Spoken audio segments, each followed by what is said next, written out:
Chapter 44. Elizabeth had settled it that Mr. Darcy would bring his sister to visit her the very day after her reaching Pemberley, and was consequently resolved not to be out of sight of the inn the whole of that morning.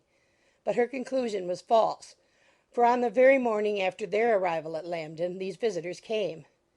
They had been walking about the place with some of their new friends, and were just returning to the inn to dress themselves for dining with the same family, when the sound of a carriage drew them to a window, and they saw a gentleman and a lady in a curricle driving up the street. Elizabeth, immediately recognizing the livery, guessed what it meant, and imparted no small degree of her surprise to her relations by acquainting them with the honour which she expected. Her uncle and aunt were all amazement, and the embarrassment of her manner as she spoke, joined to the circumstance itself, and many of the circumstances of the preceding day, opened to them a new idea on the business. Nothing had ever suggested it before, but they felt that there was no other way of accounting for such attentions from such a quarter than by supposing a partiality for their niece. While these newly born notions were passing in their heads, the perturbation of Elizabeth's feelings was at every moment increasing. She was quite amazed at her own discomposure, but amongst other causes of disquiet, she dreaded lest the partiality of the brother should have said too much in her favour, and more than commonly anxious to please, she naturally suspected that every power of pleasing would fail her. She retreated from the window, fearful of being seen, and as she walked up and down the room, endeavouring to compose herself, saw such looks of inquiring surprise in her uncle and aunt as made everything worse. Miss Darcy and her brother appeared, and this formidable introduction took place. With astonishment did Elizabeth see that her new acquaintance was at least as much embarrassed as herself. Since her being at Lambton she had heard that Miss Darcy was exceedingly proud, but the observation of a very few minutes convinced her that she was only exceedingly shy. She found it difficult to obtain even a word from her beyond a monosyllable. Miss Darcy was tall, and on a larger scale than Elizabeth, and though little more than 16, her figure was formed and her appearance womanly and graceful.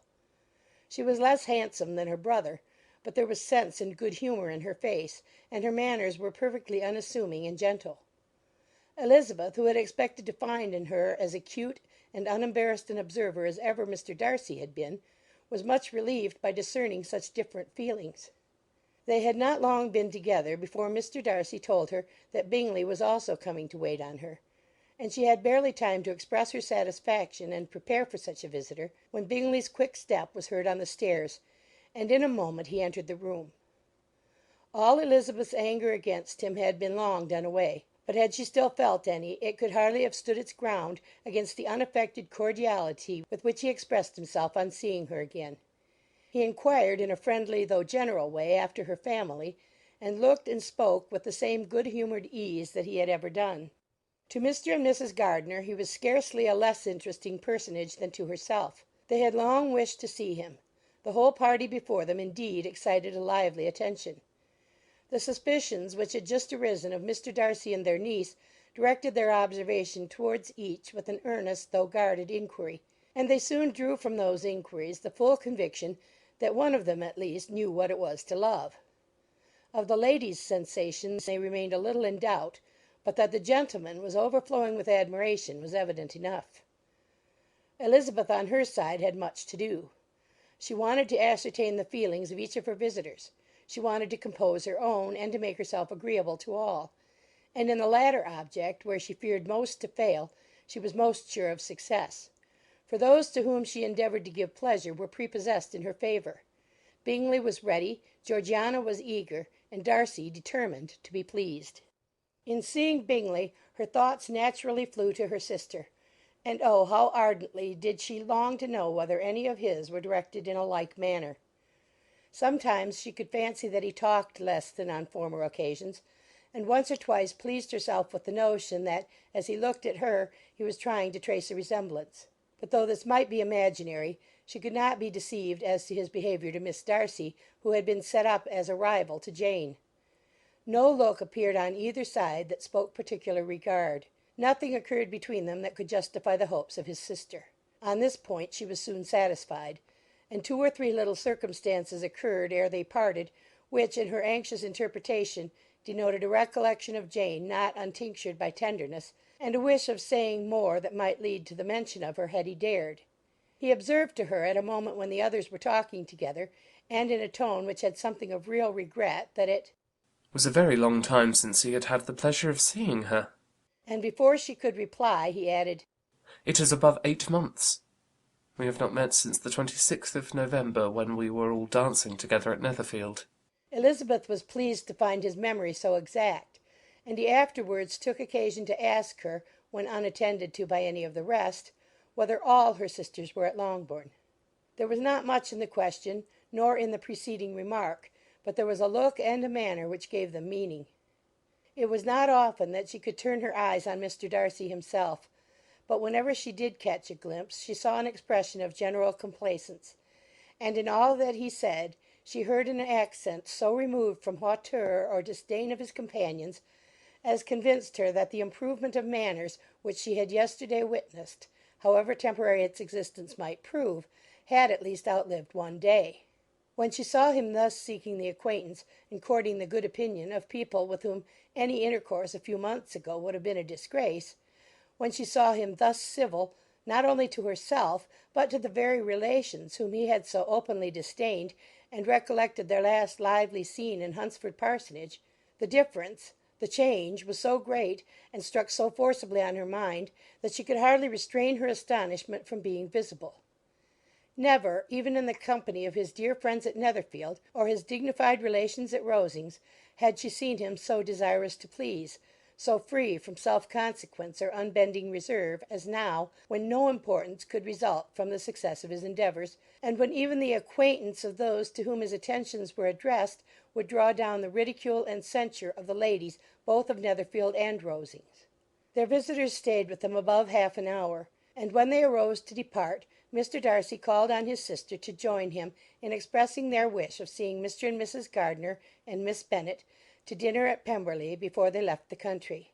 Miss Darcy, though with a diffidence which marked her little in the habit of giving invitations, readily obeyed. Mrs. Gardiner looked at her niece, desirous of knowing how she, whom the invitation most concerned, felt disposed as to its acceptance; but Elizabeth had turned away her head. Presuming, however, that this studied avoidance spoke rather a momentary embarrassment than any dislike of the proposal, and seeing in her husband, who was fond of society, a perfect willingness to accept it, she ventured to engage for her attendance, and the day after the next was fixed on. Bingley expressed great pleasure in the certainty of seeing Elizabeth again, having still a great deal to say to her, and many inquiries to make after all their Hertfordshire friends.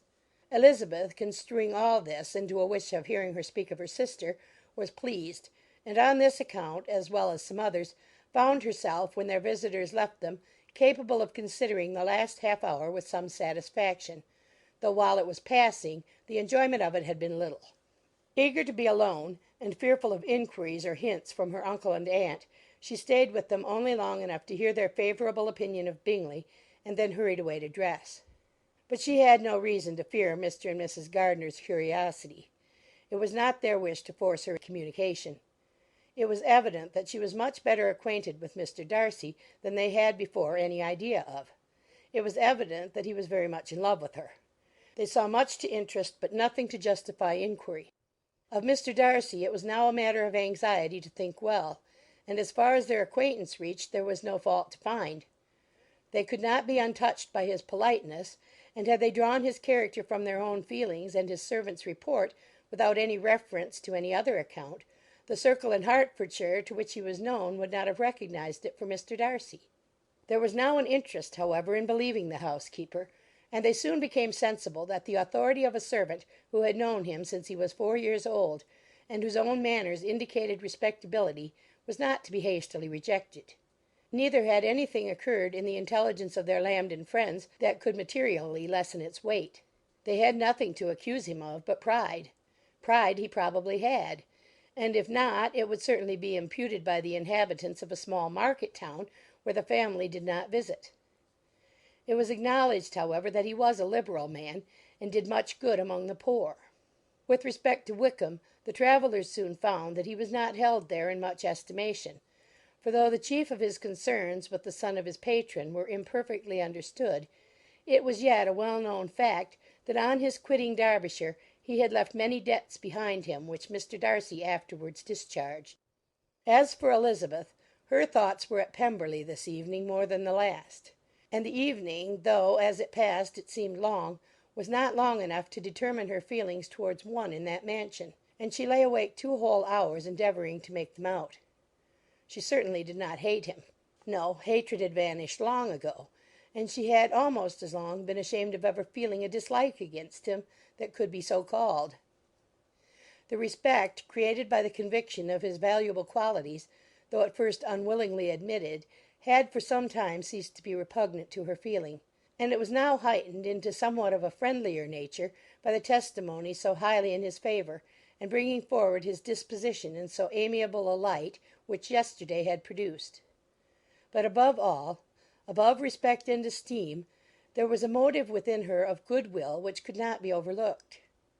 It was gratitude. Gratitude not merely for having once loved her, but for loving her still well enough to forgive all the petulance and acrimony of her manner in rejecting him, and all the unjust accusations accompanying her rejection. He, who she had been persuaded would avoid her as his greatest enemy, seemed on this accidental meeting most eager to preserve the acquaintance, and without any indelicate display of regard or any peculiarity of manner where their two selves only were concerned, was soliciting the good opinion of her friends, and bent on making her known to his sister. Such a change in a man of so much pride, exciting not only astonishment but gratitude, for to love, ardent love, it must be attributed, and as such its impression on her was of a sort to be encouraged, as by no means unpleasing, though it could not be exactly defined. She respected, she esteemed, she was grateful to him. She felt a real interest in his welfare, and she only wanted to know how far she wished that welfare to depend upon herself, and how far it would be for the happiness of both that she should employ the power, which her fancy told her she still possessed, of bringing on her the renewal of his addresses. It had been settled in the evening between the aunt and the niece that such a striking civility as Miss Darcy's in coming to see them on the very day of her arrival at Pemberley, for she had reached it only to a late breakfast, ought to be imitated, though it could not be equalled, by some exertion of politeness on their side, and consequently that it would be highly expedient to wait on her at Pemberley the following morning. They were therefore to go. Elizabeth was pleased, though when she asked herself the reason she had very little to say in reply. Mr. Gardiner left them soon after breakfast. The fishing scheme had been renewed the day before, and a positive engagement made of his meeting some of the gentlemen at Pemberley before noon.